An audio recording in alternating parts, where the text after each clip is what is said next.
Hello everyone, I'm Catherine Rose Programa from BSN11G and today I'm going to perform a bed bath. So, complete the bed bath or bathing the client will remove the transient microorganisms, body secretions, and excretions and dead skin cells. To stimulate circulations to the skin to promote a sense of well-being, to produce relaxation and comfort. Also, to prevent and eliminate unpleasant body odor. First, washes hands and provides privacy. So, doing proper hand washing will deter any microorganisms, prevent infections, and transmission of diseases. Also, to provide privacy, by closing the windows, already closed the windows and the doors.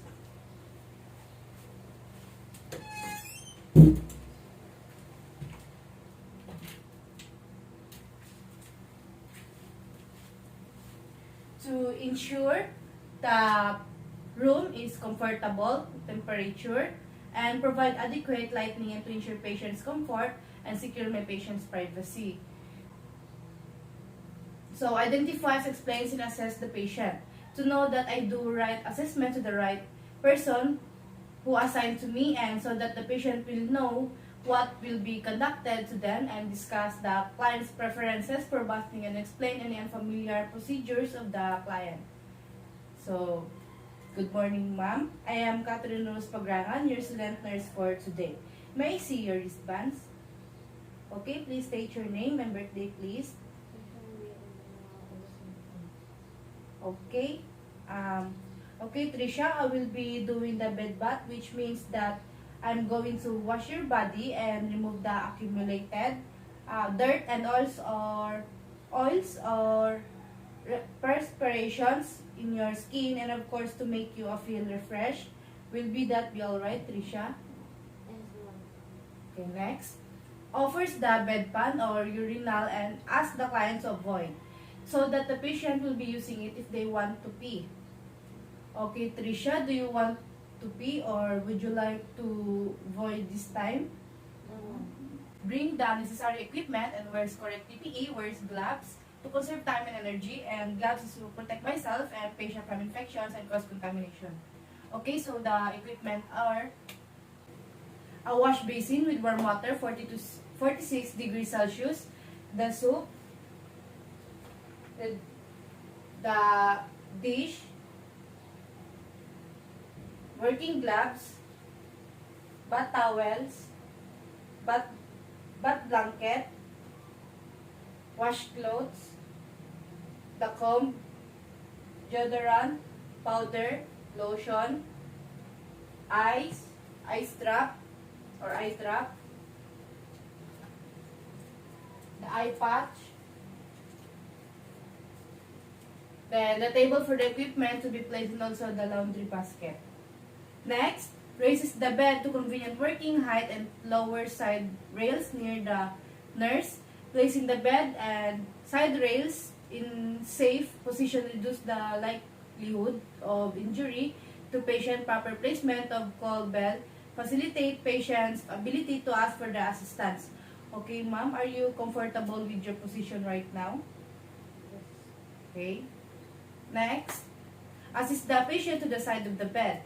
This avoid undue reaching and straining, promotes the good body mechanics. It also ensures the client safety. Trisha, I need you to move a little here in this side. Okay. But first, wear gloves.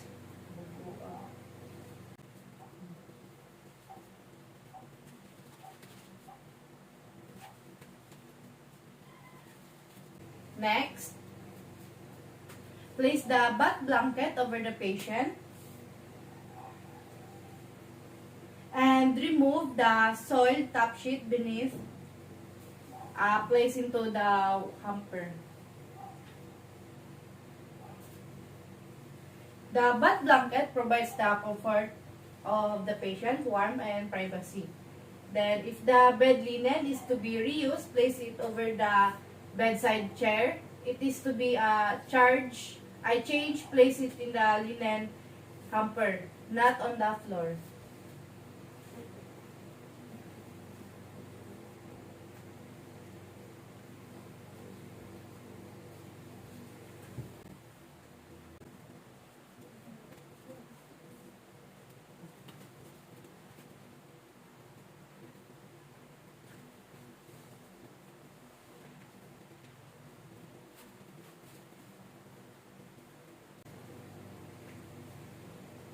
and place it to the laundry basket.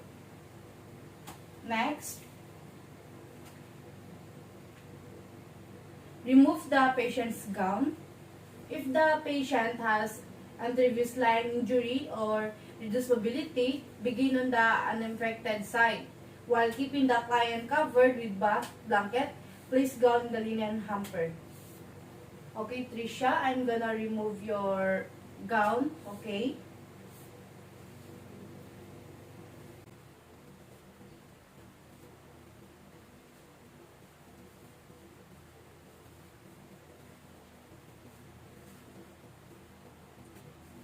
Next.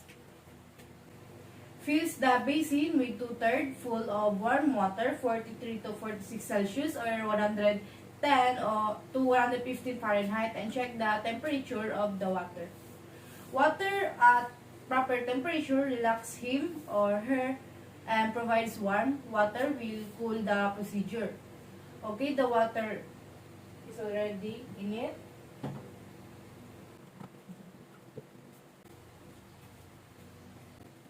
Let the patient check the temperature of the water and make sure the patient can tolerate it.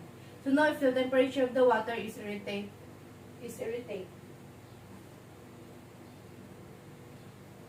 Next. Okay, so Trisha, can you stick your hand inside and tell me if the water is too cold or too hot for you?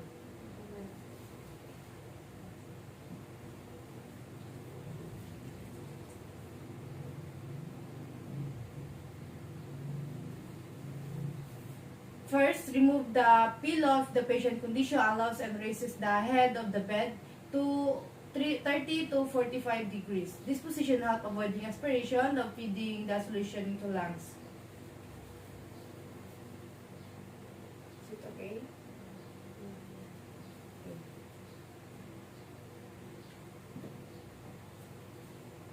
First, I'm gonna remove the pillow. Ma'am, Trisha, can I remove your pillow?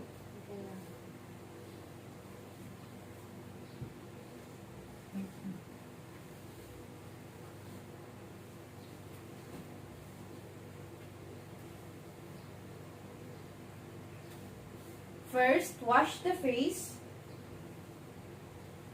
First wash the face. Places the towels appropriately. First towel, the patient head. The first towel is under the patient's head. Second towel is over the patient's chest.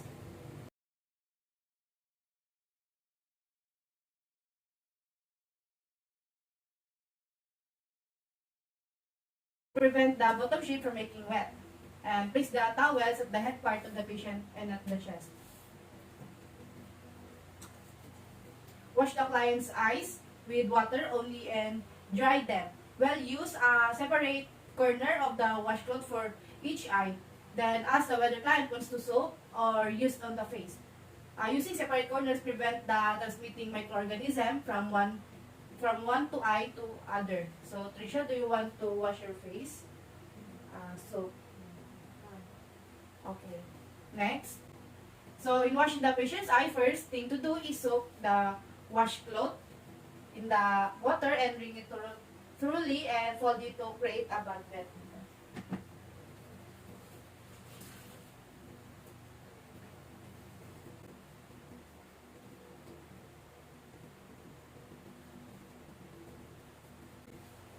So in bathing the patient's eye, you should start from the inner canthus or to the outer canthus using a separate section of the cloth for each eye. Next, wash, rinse, and dry the client's face, ears, and neck. Okay?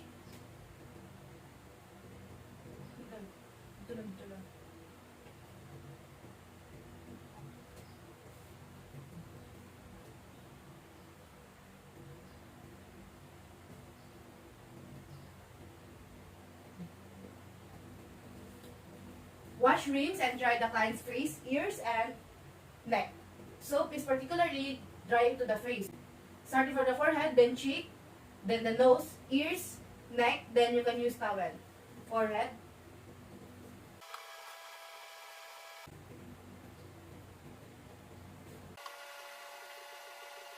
Then the nose.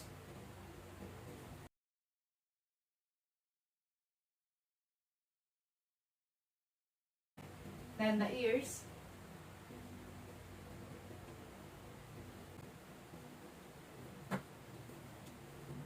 and the last is the neck.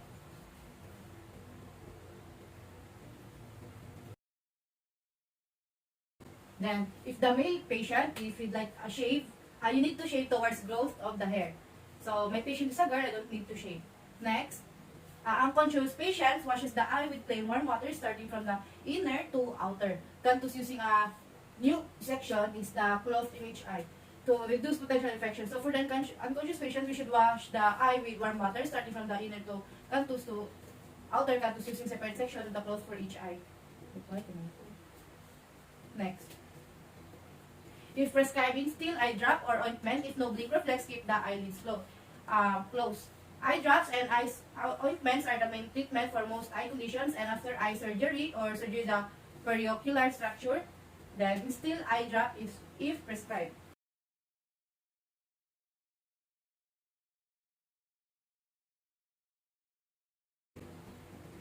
Close the eyelids gently and place eye patch or shield. It is often worn by people to cover lost or injured eye. An iPad is a soft pedicle dressing that can be applied over an eye to protect it. If the patient has no blinking reflex, then we leave the eyelids closed and place an eye patch or shield on his eye gently. Okay? Next is wash the arms, hands, expose the patient forearm and place the bath towel lengthwise beneath the arm. It protects the bed from becoming wet, so I'm gonna place a towel underneath his arm.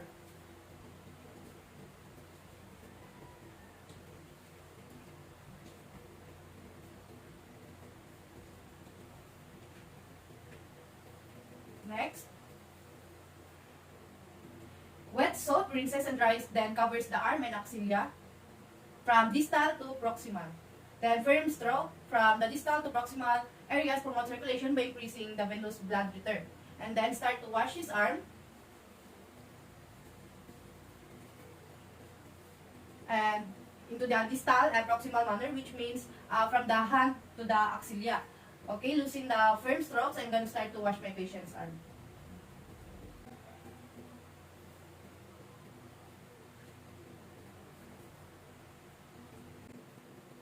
Then, wet soap rinses, dries the hand and nails to clean hand and clean the nails from microorganism. Okay, then into the hand and nails.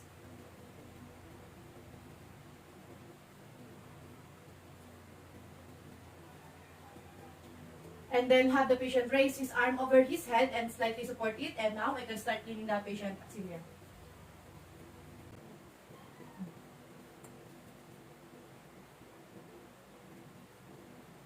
And then apply the deodorant or powder if desired. Special caution is needed for clients with respiratory alteration. Ask the patient first, however, powder is not recommended due to potential respiratory adverse effects. Does the same to the other arm.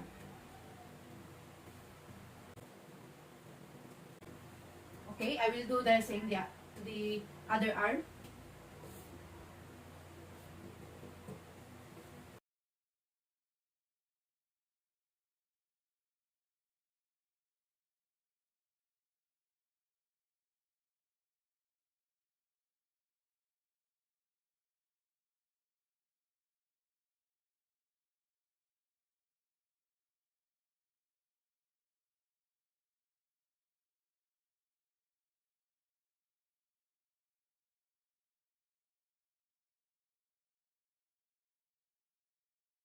Next, washes the chest and abdomen.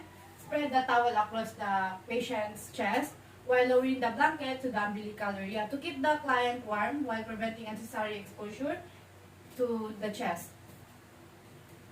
So now I'm gonna proceed to the bath in my patient's chest. What I'm gonna have to do is to drape over bath towel over his chest or across his chest while lower down the blanket just above his umbilical area.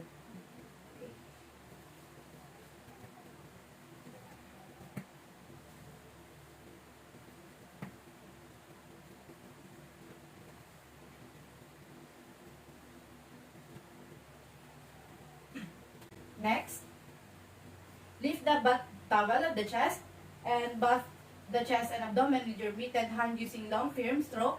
Give special attention to the skin under the breast and any other skin folds, particularly if the client is overweight. Rinse and dry well. To the areas under a woman's breast may require bathing if this area is irritated or if the client has significant perspiration under the breast.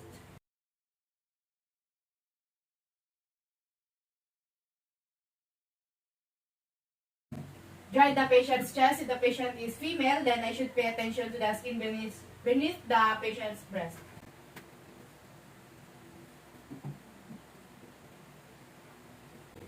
Okay, now I'm gonna proceed at his abdomen and I'm going to drape another bath towel over his abdomen, moving back blanket downward to his pubic region.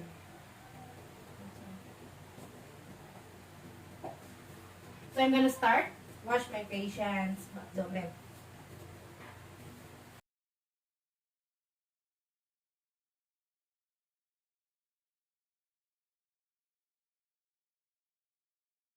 So in washing my patient's abdomen, I'm going to cover it with a backup blanket and pay attention to the umbilical surrounding skin folds. To dry the abdomen gently and thoroughly, I replace the bath blanket when the areas have been dried.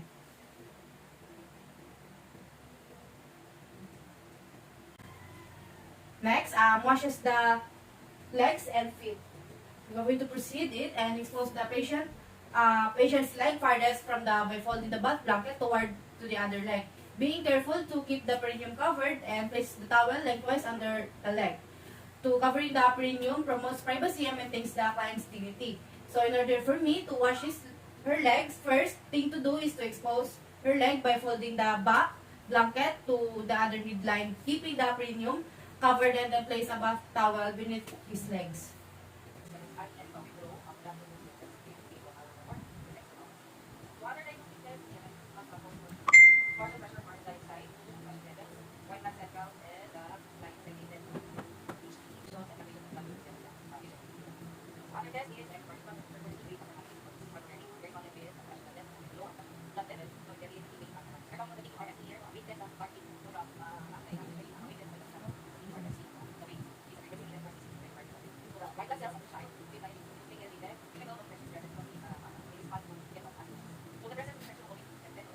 Then, wet soap, rinse and dries the patient's further leg from distal to proximal, of course. Then, washing from the distal to proximal areas promotes circulation by stimulating the venous blood flow. So now, I'm done with the patient's legs, the clean, and also the foot. And next, washes and dries patient's foot, thoroughly applies some lotion to the foot to remove the microorganism in it. Okay, now I'm going to apply the lotion because I'm done with cleaning for the patient's feet.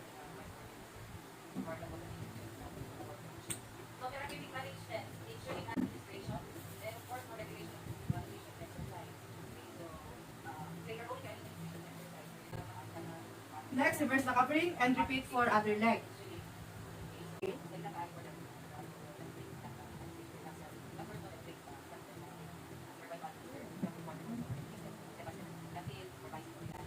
So to clean and remove microorganism of the left leg. And I will do the same to the left leg.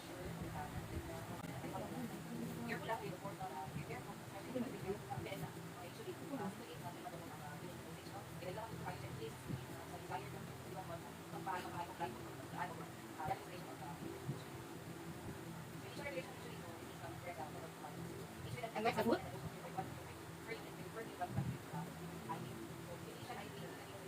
Last, apply the lotion.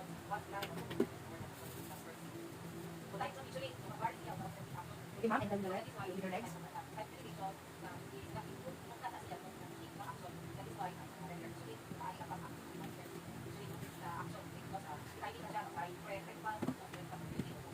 So next, discard the washcloth and maintain the patient's privacy. This ensures the safety and privacy of the client. Refills the refills the basin with clean water. Change clean pair of gloves and applies perennial care as necessary. Change the water and applies the clean pair of gloves. Then, water may become dirty or cold because surface skin cells are removed with washing. The bath water from dark skin clients may be dark. However, this does not mean the the client is dirty. Now, I'm done with my patient's anterior side of the body, and I'm going to discard the washcloth water and gloves that I have used and replace it with a new fresh one. Now,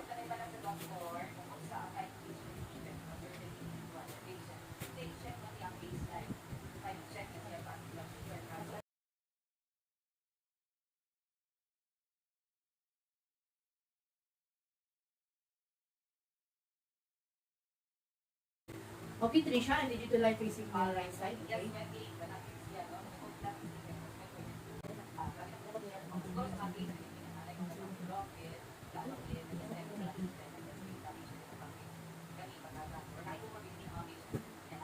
And I'm going to place a bath towel at the side of his back. Her back. Back. So with hyperglycemia, okay, the luga as more blood sugar level. So we have symptoms like this, like dysphoria, or glucose craving level. Polyuria, it is a hot eating. It is what it is.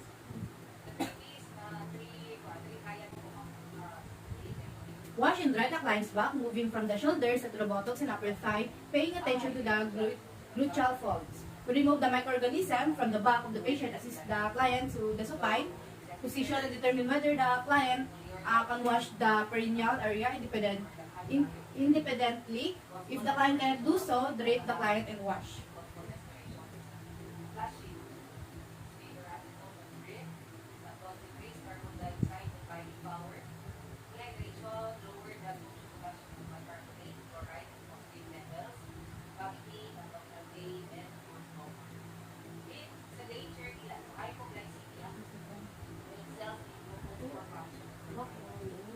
So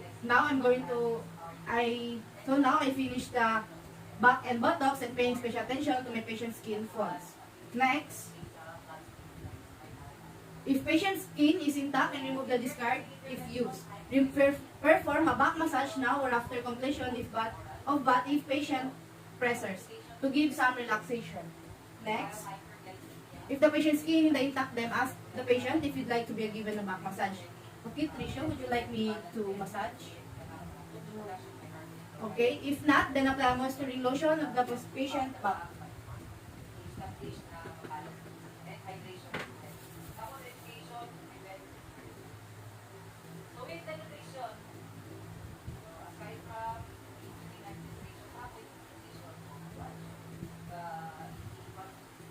Then, next,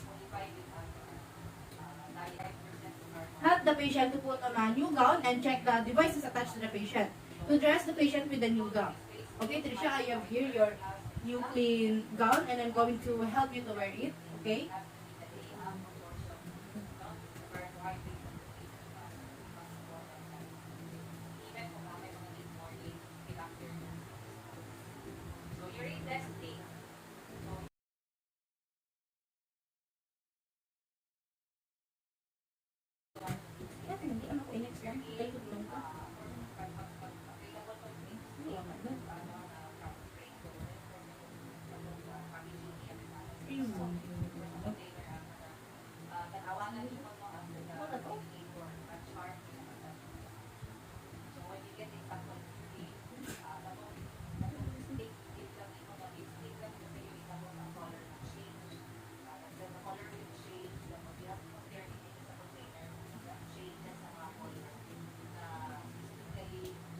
Next, comb the hair properly. Then, to increase circulation of the scalp and promote sense of well-being. Okay, Trisha, I'm gonna comb your hair.